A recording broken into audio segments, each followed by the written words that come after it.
Now I'm on. Is that better? I can probably speak loud enough anyway, but okay, thank you. I've been trying to figure out the best overall approach on teaching. Different subject matter sometimes adapts better to different things, and the speed with which we're supposed to be covering information has some input on that as well. But we're gonna finish up a little bit in the second lesson, and then we'll move into lesson 3. And copies of lesson 4 were out on the table. I'm never quite sure how many to run copies of, but if you don't find that, let me know and I'll get some more run. But today we'll be finishing up lesson 2 and get into lesson 3. Lesson 3 is intended to require two classes, maybe going to be more. I want to try to maybe take some time to go ahead and read the scriptures so that we can, those who have not had the opportunity to really prepare for the class maybe can get caught up as well. I marked that we were finishing up, we really stopped and maybe a little bit of an overlap in Matthew 5, the 13th chapter. You are the salt of the earth, but if the salt loses its flavor, how shall it be seasoned? It isn't good for nothing but to be thrown out and trampled underfoot by man. And we'll go ahead and get the other. You are the light of the world. A city that is set on a hill cannot be hidden, nor do they light a lamp and put it under a basket, but on a lampstand. And it gives light to all who are in the house. Let your light so shine before men that they may see your good works and glorify your Father in heaven. Let's talk about the salt. We were talking about it. So one of our questions, he says, you are the salt of the earth. So in what way are we salt? First of all, what's salt good for? Let's go in order. Logical. Seasoning, okay. What else? I'm sorry? Preserving, okay. Antiseptic, and it was used for money early on, absolutely. Sal, S-A-L, and salary, one of the source words. One other thing that it was mentioned as, in a light way, very preserved, very careful, it can actually be somewhat of a fertilizer up and break things down. But anything more than a very light way, it ends up doing what? Salting the earth and then making it where it will not grow anything. Too much saline combinations in it. So how are we the salt of the earth?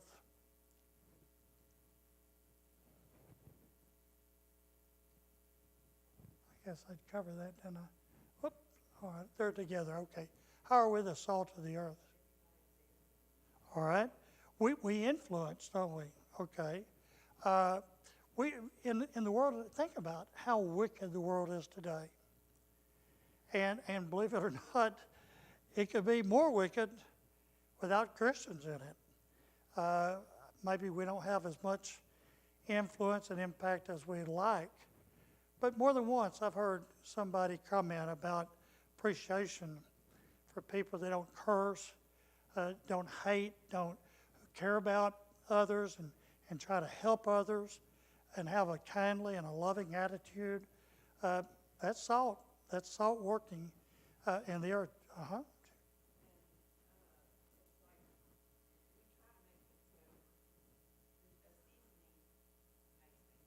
Right. And I forgot to. All right. I think they understood what your comment was. They make things better. Say that again. It makes it taste better. All right. And we can help and lead other people to be better as examples, influence. You know, when we say thank you, when we hold the door for somebody, that a lot of times impacts somebody else to do the same thing. Lynn? I think we're also salt in regards to the Word of God. We bring the Word to people, and we don't make the Word bland. We love to teach the Word of God. Okay. And so it is healing to people because of the way we teach the Word. And in that, we also preserve the Word of God Okay. by doing teaching as God commanded, man to man, passing the Word. Okay. So teaching the Word helps us to influence, and people are impressed by it. It changes their life. We present it in an attractive way, so it has a good taste to it, if you will. Paul said, "I become all things to all men, to the Jew a Jew, the Gentile a Gentile." We make it where it fits, so other people can understand it better. So these are all things that we can do. Do you ever look at yourself as being, today we have this term influencer. That is probably I'm not sure if it's a positive in my mind or not, but we're the original influencers before the internet. We ought to be influencing people. And I don't know that we always are mindful of that. People are watching. I would repeatedly, when I served on the board of directors for the MUD, they said, "Let's have a Wednesday meeting." I said, "Well, you can, but I won't be there." "Well, why not?" It makes an impression. Wow, so it didn't take long. "Well, we can't do it Wednesday night." So, but it does impact people, and they see. I was asked in the meetings. I was a president for 4 years, and we've seldom had a split vote, even though we had a very divided board. But you tried to bring people together. That makes an impact on people. So, Ken, did you? Colossians 4:6 says, "Let your speech always be with grace, seasoned with salt, that you may know how to Okay. Let your speech be seasoned with salt, as with salt. Okay. The seasoning that we have in our speech, clearly, boy, today especially, unfortunately, if you sound anything like the world, then you're likely not speaking like you ought to be. That's sad. It's not across the board, obviously, but there's just a lot of coarseness and crudity, not only with the terms used, but with attitudes. And boy, the hatefulness that we've had visited upon us the last several years. Jeff, you had to come in. Yeah, I was just thinking at a very high level, salt. Certainly in this time when Jesus used this analogy, was very valuable. It's still valuable today, but it was arguably more so valuable Yes. in that time. And it did have multiple purposes, as we were just listening Right. at a class. But the key word there is purpose. And so salt had a purpose. Salt has a purpose, and it has value. And I think that's the idea that we're meant to latch onto. We are to be people with purpose. And our purpose, as we've been saying in some of our comments, is to love one another. Our purpose is to encourage. Our purpose is to reflect the goodness of God and demonstrate that towards others. Our purpose is to build each other up. Our purpose is to allow people to see the kingdom of God in how we talk, like Ken just said, our speech, and how we conduct ourselves and how we live our life. And all those things, like salt, very purposeful, intentional, and valuable. And I think that's one of the main ideas that we can get from this analogy. Yeah. Salt was even more valuable relative, but it's still very valuable today. Just try living without it, and it becomes more difficult. Has a purpose. So we are very valuable to God in this regard. He wants His will to be made known. He wants us to encourage each other. He wants us to save souls. We have a purpose for Him. that we're to carry out. We have a purpose for being in this congregation, that we might encourage and exhort and stimulate one another.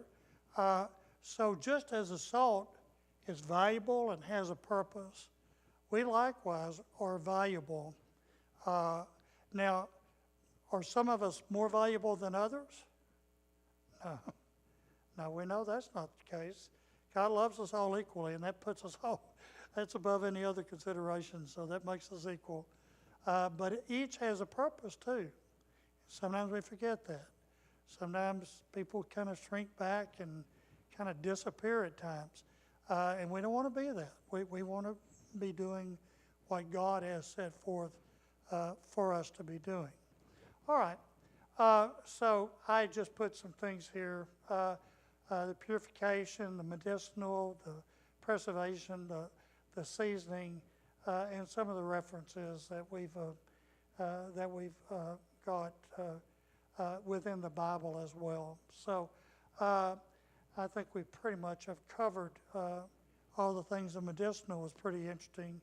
I think Debbie had pointed that out, that there's a healing and a reconciling that we can do as well. We're peacemakers. We already had read that earlier in the previous lesson. All right, but what can be done if salt is bad? Okay. Unlike us acting as salt, we can be restored, but I suppose salt possibly could. It would come to breaking it back down and getting the impurities out and then putting it back together again. But there's not a real practical way of doing that. So when salt's bad, you throw it away. Just as Jesus said, what do you say about a tree that didn't bear fruit? Root it up, take it out. Let's get something going that does bear fruit. So we don't want to be that. We don't want to be the bad salt, the salt that's gone bad. All right. In what way are we light? And what does light do? Let's start with in what way are we light? All right. What's, by the way we live, what is the imagery that we're given here in the verse? What does it say about, do you put a light and then cover it up? No. What do? Put it on a lampstand, okay. It's like a what on a hill. Okay. Here's I think the overall analogy. Evil loves darkness. Evil doesn't want to be revealed. When the most crimes occur, I don't know, it's not quite as true anymore, but used to be in the dark. Nowadays, we've got people that are, without much law enforcement, are just as willing to do it in the daytime. But nonetheless, darkness has historically loved the dark. Evil has historically loved the darkness. Debbie?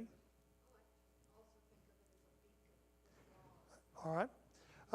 Like a lighthouse, a beacon, airport, you have beacons that show you the way. So a lot of, we just have, without light, go back to the days without electricity. Mother used a kerosene lantern to study all the way through high school. They didn't have electricity. But you still needed light. Before you had light, then when the sun went down, it was time to go to bed, unless you could see by the light of a fireplace or something. But not a whole lot that you could do once the light had gone down, the sun had gone down. So light's important. It's important to everything we do in our lives, but it has a particular importance when it acts as a beacon, when it acts to reveal that which is truth and that which is not. Jesus came to be the light of the world. How was he the light of the world? What did he do?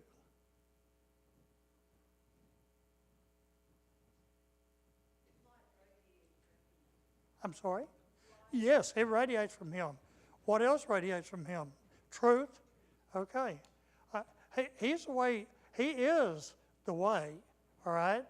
And for us to live in an otherwise darkened world, we need Jesus in our lives. And honestly, there's not anything much sadder than somebody who's completely without Jesus. Some claim to be very happy, but most of the time, if you can get a little bit more knowledgeable of that person, you'll find that they're not happy at all. Some have all the reason in the world to be happy as far as the world's concerned. They've got plenty of money, they've got power, they've got all these different things. But they haven't found satisfaction, they haven't found peace, contentedness, they haven't found truth. And so as a result, it's not a good situation. Boy, I mean, didn't he? You know, he even had wives way beyond what he should have had. So he had everything. He had everything. And finally he concludes, all is vanity and vexation of the spirit. It's all empty. It's like the wind. Lynn?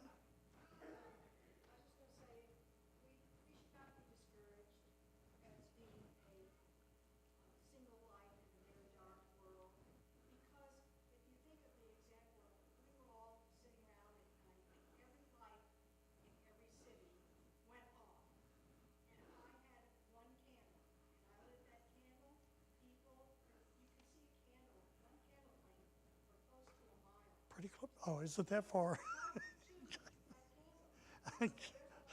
Yeah, yeah.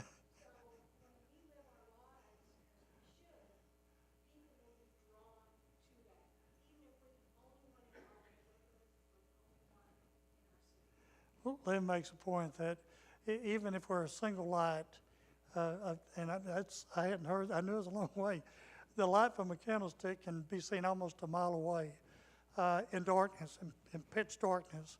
Of course, assuming there's a clear line of sight. But I'm going to tell you what, you really, when you're hunting for an airport and it's dark and you're not quite sure where your location is for whatever the reason, you're very happy to be able to finally pick up those beacons off the end of that runway. And of course, if it's lighted runway, then the lights on the runway themselves.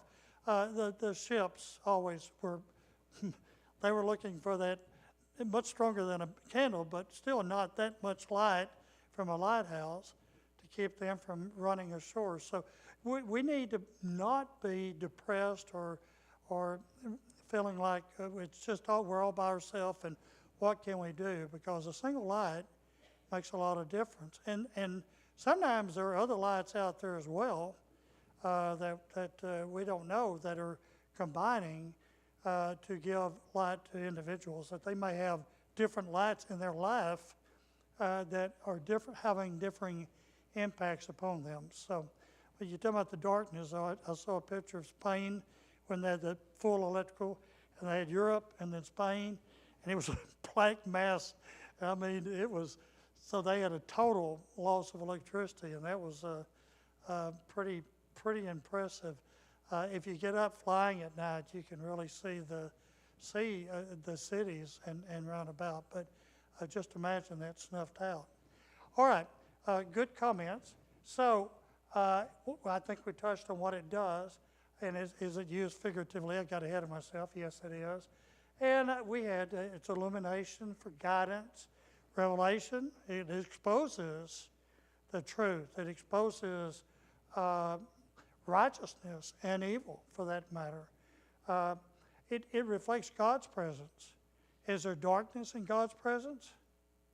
No, there's no darkness at all. There's no night there in heaven. And it brings hope and joy. You know, people get in binds and they get down and they get depressed. And if they see somebody, a Christian, who's joyful and is very happy and is helpful and loving, that just acts like a magnet. And so we can have impact. I mean, hopefully it ends up resulting in and a soul being saved. But at the worst case, it at least lightens their load a little bit in the life they're living. So there's a lot that is expected of us as individuals. Now, obviously, the overall impact of us as a congregation is greater, but what we're talking about now predominantly is individuals and how we're living as individuals. Now, again, I'm not taking away from what we do as a congregation, but each of us has their own independent responsibility that we be a light to the world and we do all that we can. Other thoughts or comments? All right. I'm going to change a little bit. Let's get on by that. And what we're going to do differently now, we're going to go ahead and read these sections of passages, and then we'll go through questions on that. Again, I'm toying with some different approaches on this.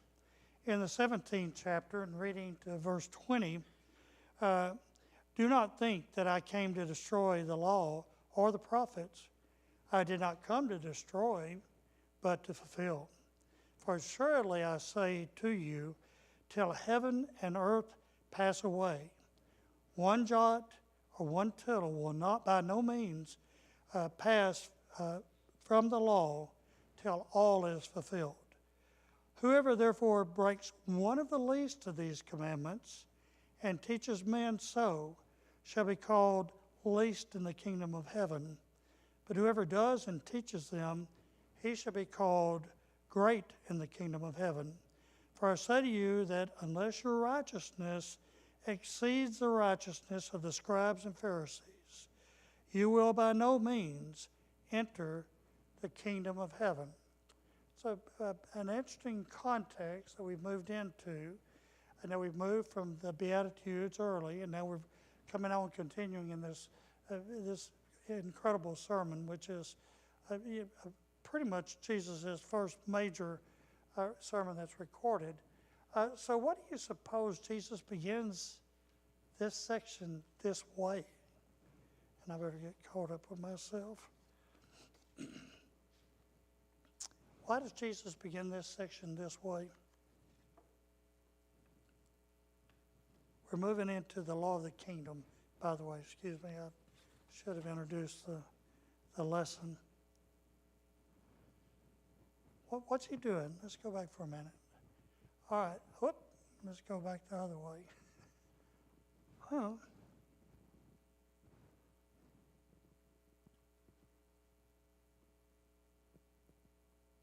boy, I got way ahead of myself. All right. Now I'm back. He didn't come to destroy the law or prophets. Well, why does he just suddenly come up and say that? Think about the overall text. Where are we? Debbie?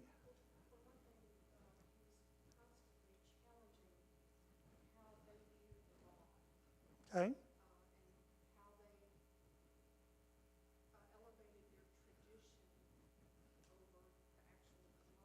Okay.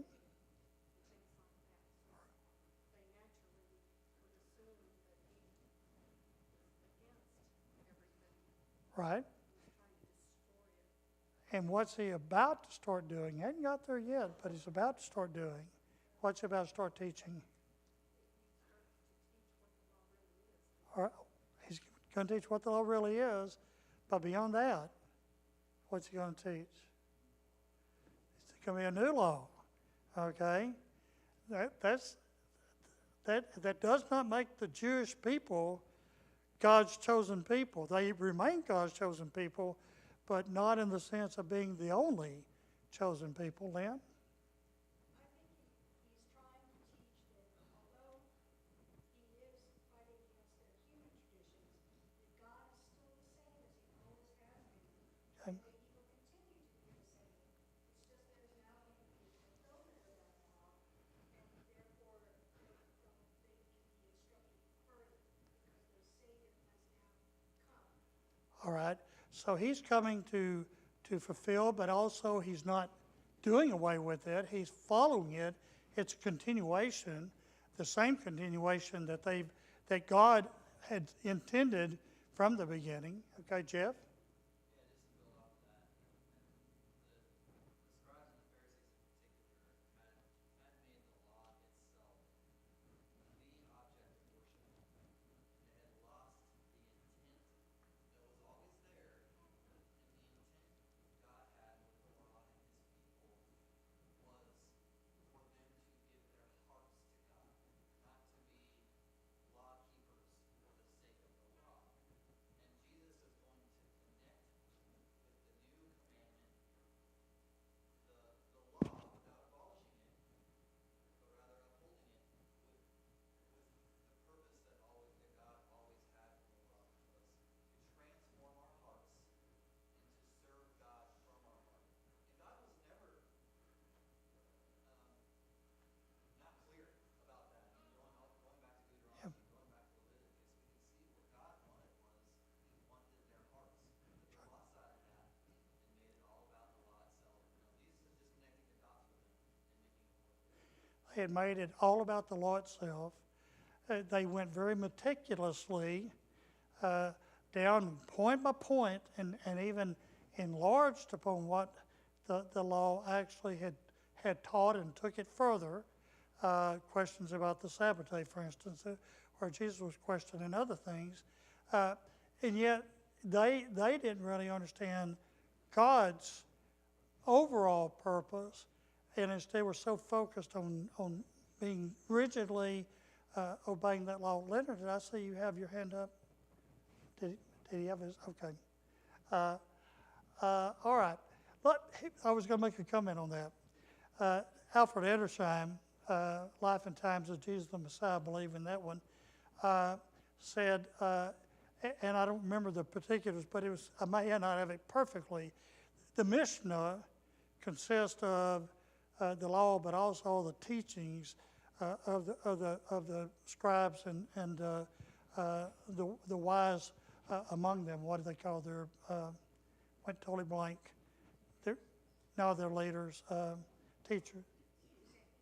Well, not those are the leaders, but the teachers, and so and they then begin to teach that even God, on a daily basis, sat down to study the Mishnah. Now, you talk about really having things out of order.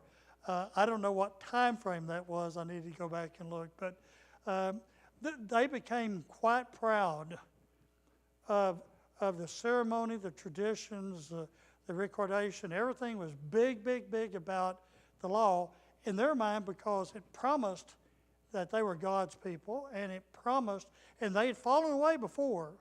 You'll notice that after they've been taken into captivity, you don't find the Jewish people ever worshiping idols again. That was the end of that. So now they've gone almost to the other extreme where the law itself has become almost an idol to them, rather than doing what God wants, which was for Him to be served and worshipped from the heart on. And of course, then He comes back and says, I put my law within their heart. He wants it being lived in that manner. Okay, so we talked about the section. So I said Jesus did not come to continue the Jewish nation, nor its way of life. I guess I ought to read from here. He did not come to bring the physical kingdom by which they mistakenly waited. Therefore, he will say many things that are contrary to what the Jews have always believed. So he's trying to get ahead of it. He will repeatedly say, you have heard this, but I say to you that. And within this section, he says he has not come to destroy, but rather to fulfill. In other words, their initial reaction, as we've said, is going to be, oh, he's trying to take away everything we've got. And he said, oh, no. It's much bigger than that. It's just going to enfold this, what's been done already, into God's overarching plan that He has for man. And so everything He teaches will be in harmony with the words and the spirit of the Old Testament. Think about that for a minute. It was a comment that I think Patrick had included, but it's right. It is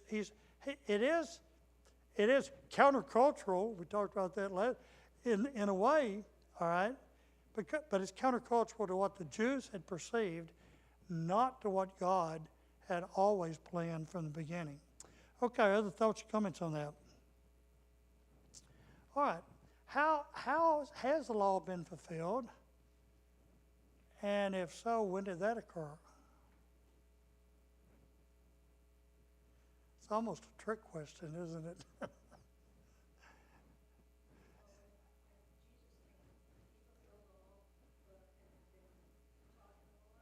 Okay. And so, when was it ultimately fulfilled? So, when Jesus came, it was, he taught all the things that were necessary to finish filling out what the law had proclaimed and what the prophets had prophesied, and the purpose of the law. Okay, I don't think I'm doing. I'm just trying to kind of repeat. So, when would you say it was fulfilled? It is finished. Okay. Yeah, I think that's probably true. He was on the cross. He said it's finished. Now, we don't know for positive what all he had in mind, but that certainly would seem to be what part of what he did have in mind. He had brought the perfect sacrifice that was necessary. Well, the Jews had sinned still. They had done all their sacrificing. They sent the scapegoat out. They did all the things they were supposed to, but they still had sins hanging out there. They just hadn't yet been punished for it and weren't going to be punished for it, because ultimately Jesus' blood would provide what was necessary to wash away and forever take care of that situation. So, let's see. Jesus came to offer the perfect sacrifice for man's salvation, to perfect the connection between the law and salvation.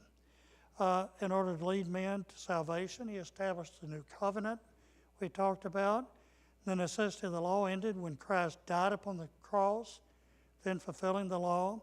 Jesus' sacrifice provided what the law could not provide for remission of sins. And also take note, this does not mean that every Old Testament prophecy has been fulfilled, nor that we should no longer study the Old Testament. Should we study? When I was a young man preaching for a small congregation, Dunn Chapel, out from Lufkin, there was one of the older members that was very insistent that we shouldn't even talk about the Old Testament in Scripture, teaching, or anything else. No need for it. He was wrong. So we still have the Old Testament. For what reason? It's a schoolmaster still. It exists. Go ahead. So a schoolmaster for Christ. What else?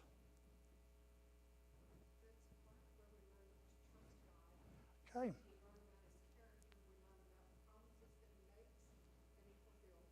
There's so much that we, okay, yep. So much that we know about God comes from the Old Testament. His character, his dependability, his promises, his care for his people, all these things. And people say, well, yeah, but now we have the New Testament God, not the Old Testament God. That's somebody not knowing what they're, not having properly studied the Bible. Be careful how I say that, but that's not true at all. It's the same God. He was dealing with the different people. In particular, he was dealing with the Jewish people, but he also dealt with those who were still believed in him, who were not of the Jewish nation. So we know then that from so many things that we know about God in prophecy. What we see, such evidence is that this is God's Word. Without the Bible, what do you know about God? about all you can see in nature. That would be about it, right? And not even the fact that he made it. Because without the Bible, you really don't know who God is. So we depend upon this, and then we learn his, in particular, I think, his character and what he is, and that he's loving and caring. But also, there's a judgment there. He's just, and he does demand obedience. But as Jesus said, the yoke is not heavy. Yeah, you have a yoke, but it's not heavy. Okay. Mm-hmm. We also learned that we cannot save ourselves. Okay. The Old Testament law showed that there is no perfect law keeping. We cannot save ourselves. It's good.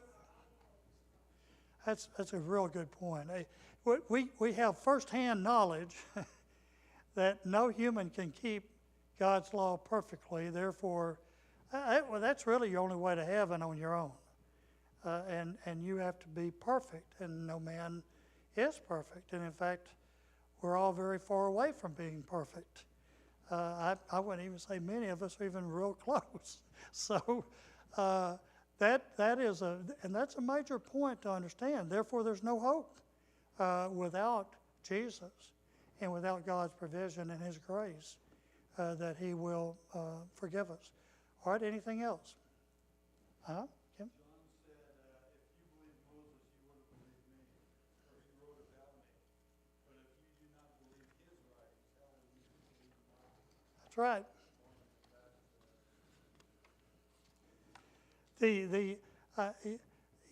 Over and over, Jesus went back and quoted. I mean, he didn't have a New Testament then, but he would quote the scriptures. I mean, they were valid, they were good, they were correct. The only thing, the thing that was flawed with the Old Testament was the very fact that it was flawed. Man could not keep it perfectly, and that's what it required in order for one to be saved. And so a new law was required that allowed us the opportunity, and also brought all Jew and Gentile together and gave us all access to our high priest, Jesus, and to the means of salvation. All right, anything else? So, let's see. And then in the lower part, and I don't know if I read that or not, did I?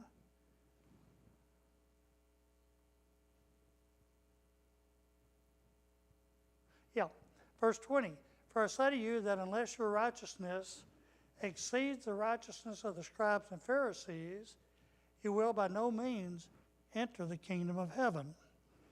What do we mean by that? Let's see, get over to there. So what does it mean to have righteousness that exceeds the righteousness of the scribes and Pharisees?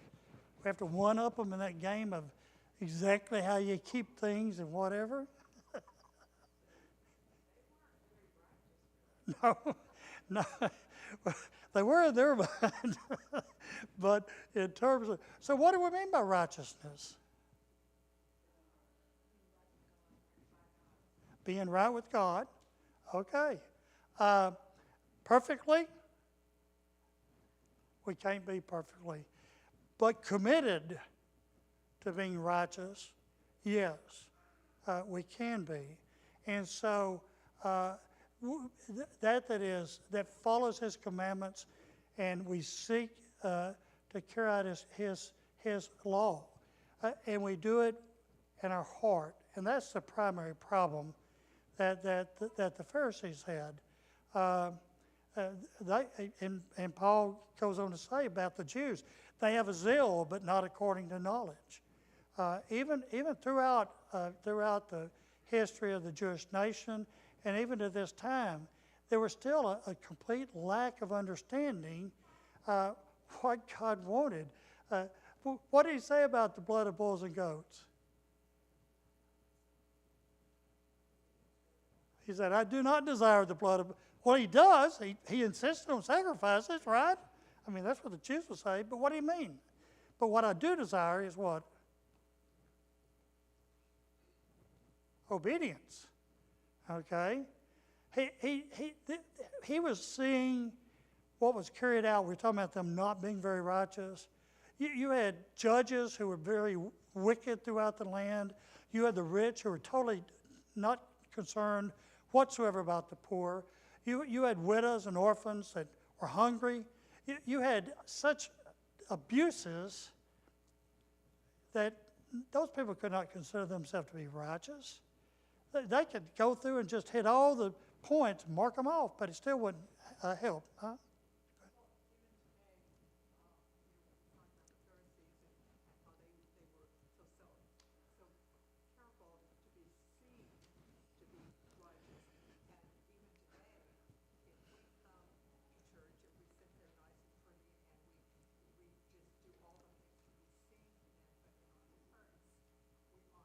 Right. We can be just like the Pharisees, is what we're saying, because they did it to be seen of men. Remember, he talked about saying prayers in your closet, not to be out in the open, to be seen of men. The widow's mite being far more than what the other people were very openly and ostentatiously contributing. So they were very much into this being seen and being nice and looking pretty, but their insides not being so pretty. Debbie? I thought he missed it, but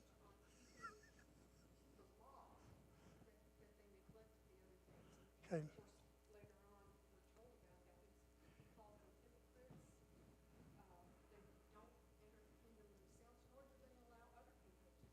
Right.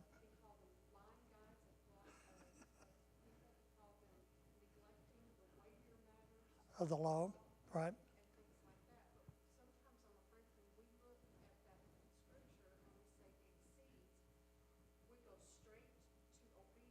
Yep.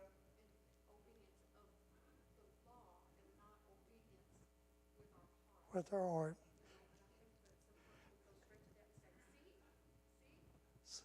So this emphasis on marking it off, exactly doing what's in the law, but not really having it within their heart. They were hypocrites. They did not care really about the weightier matters of the law. They get away without even doing anything for their parents by simply saying, it's given to God. I've already dedicated that to God. I hadn't given it yet, but it's dedicated. I got to have this left at the end of my life so I can give to God. So I can't take care of my parents. All right, we'll stop at that point. 11:30. Thank you all.